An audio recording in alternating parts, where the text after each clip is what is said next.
এই পুরোটাই হচ্ছে তাদের চাঁদাবাজি, তাদের কর্মীদের থেকে চাঁদা তুলে নতুবা তাদের ব্যবসায়িক প্রতিষ্ঠান থেকে চাঁদা। বাংলাদেশের মেইনস্ট্রিম মিডিয়া তার দায়িত্ব পালনে ব্যর্থ হয়েছে, দায়িত্ব পালনে ব্যর্থ হয়েছে বলেই আজকে এই বট বাহিনী আজকে ডিসইনফরমেশন করতে পারছে। তো সুতরাং এই জায়গাটি আমরা, যেহেতু তারা ব্যর্থ, যে কারণে এই সুযোগটি তারা নিয়েছে, পাশাপাশি আমাদেরও ব্যর্থতা আছে। আমাদের ব্যর্থতা কি? 5ই আগস্টের পরে আমি অনেক নেতাকে, আমি বিএনপির অনেক নেতার সাথে আমার ফেসবুকে আমার ফ্রেন্ডশিপ আছে, আমি দেখেছি তারা তাদের ফেসবুকে শুধুমাত্র তার প্রচারণা ছাড়া দলের প্রচারণা বা এই ডিসইনফরমেশনের বিরুদ্ধে একটি কাজ করেন, অনেকেই করেন, আবার অনেকে করছেন, অনেকে জান প্রাণ দিয়ে চেষ্টা করছেন। কিন্তু এই জায়গাটি থেকে আমার মনে সরে আসতে হবে, আমরা পাশাপাশি দুটো কাজ করতে হবে। এই যে ডিসইনফরমেশনের জায়গাটি থেকে আমরা দেখছি তারা প্রচুর পরিমাণ যে কাজটি করছেন, এই কাজটি হচ্ছে কি আমাদের দলের মানুষদের যারা বিএনপি করছেন, বিএনপির কর্মীদেরকে তারা চাঁদাবাজ হিসাবে প্রেজেন্ট করার একটা চেষ্টা করছেন। অথচ দেখা যাচ্ছে যে তাদের যে মুনাফিকিটা, তারা যেই ধরনের মুনাফিকি আচরণ, মুনাফিকি কথাবার্তা, মুনাফিকি সমস্ত কিছু, সেটা কিন্তু আমরা তুলে ধরছি না। এবং সবচেয়ে মজার ব্যাপার হচ্ছে যেই দলটি অন্য মানুষদেরকে চাঁদাবাজ বলে, সেই দলটি কিন্তু চাঁদার উপর নির্ভরশীল। আপনারা দেখেন তাদের যদি তাদের যে আয়, বার্ষিক আয়, লাস্ট ইয়ার মধ্যে আমরা দেখেছিলাম 28 কোটি না 29 কোটি টাকার মতো আয় নাকি তাদের। এই পুরোটাই হচ্ছে তাদের চাঁদাবাজি, তাদের কর্মীদের থেকে চাঁদা তুলে নতুবা তাদের ব্যবসায়িক প্রতিষ্ঠান থেকে চাঁদা তুলে। তাহলে সেই দল আবার অন্য মানুষকে বলছে চাঁদাবাজ, কত বড় মুনাফেক।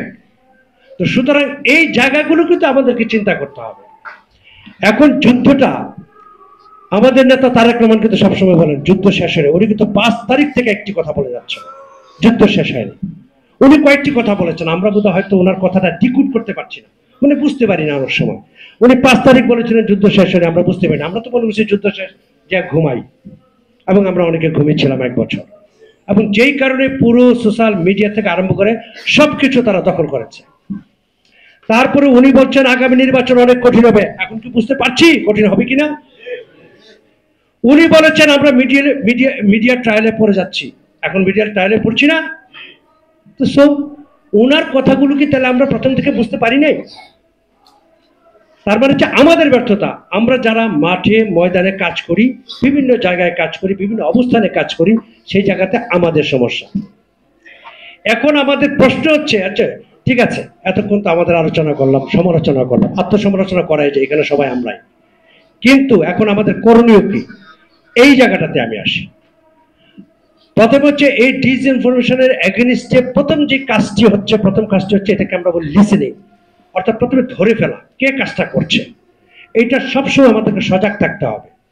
অর্থাৎ এইরকম সাইবার ফোর্স, তাদের কাজ কিন্তু এটা একটা বড় কাজ, লিসেনিং করা, প্রথম লিসেনিং করা, যে আমাকে ধরতে হবে কোন জায়গা থেকে এক্স্যাক্টলি কে এই ডিসইনফরমেশনটা ছড়াবে।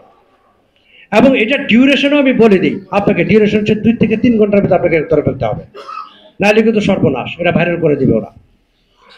তারপরের কাজটা কি? তারপর হচ্ছে ফ্যাক্ট চেক, যে ঘটনাটা যে ছড়ালো এই ঘটনার সত্যতা কতটুকু, এটাকে কি সম্পূর্ণ মিথ্যা, না আধা সত্য, না সত্য। সুতরাং সেই হিসাবে আমাদেরকে নেগেটিভটা তৈরি করতে হবে, যে তাহলে আমি কি বলবো কথাটা সত্য হলে।